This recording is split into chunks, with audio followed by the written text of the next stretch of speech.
mid-1940s, the height of the horrors of the Second World War, Aaron Copland produces a work of supreme and serene beauty, the ballet Appalachian Spring. It was a commission from Elizabeth Sprague Coolidge. She paid for it.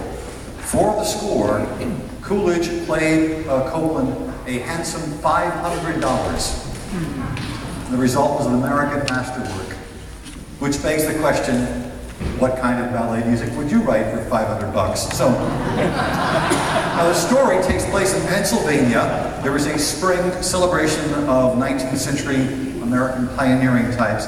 They finish a new building, there's a wedding, and the characters are a bride, a groom, a pioneer woman, a preacher, his congregation, and a wacky neighbor. No, the last part's not in there. There were a couple of things about Copland's ballet score, Appalachian Spring, worth noting. One is that the composer and the choreographer, Martha Graham, couldn't settle on a name. They just couldn't come up with it until the very last minute. Everyone's thinking, okay, it's Appalachia, it's the springtime, what are we going to do? And they finally say, wait a minute, and they find this phrase in a poem by Hart Crane.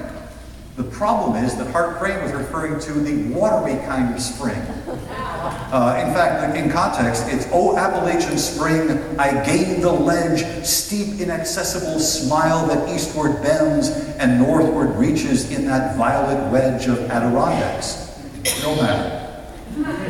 Then there's the matter of Copland late in the score introducing a then obscure Shaker hymn, now very famous. Simple Gifts. It's the highlight of the ballet.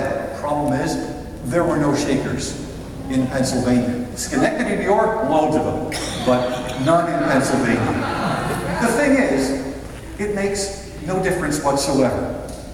This is music that is of and about our national soul. This goes way, way deep.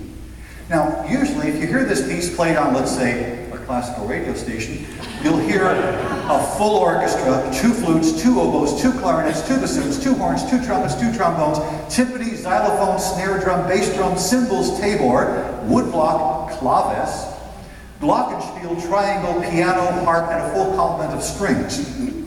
But that is not how the composer originally envisioned this music. It was played in the Library of Congress, an auditorium that sat 500.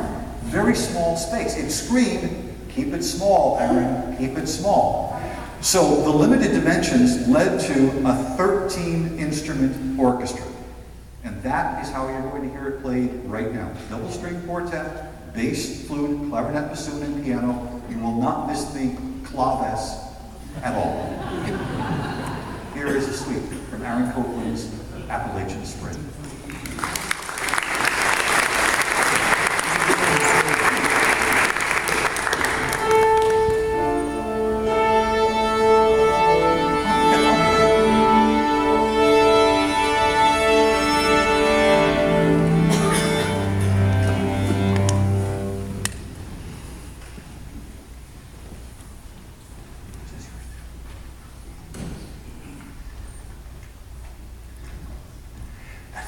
First I've ever stolen this.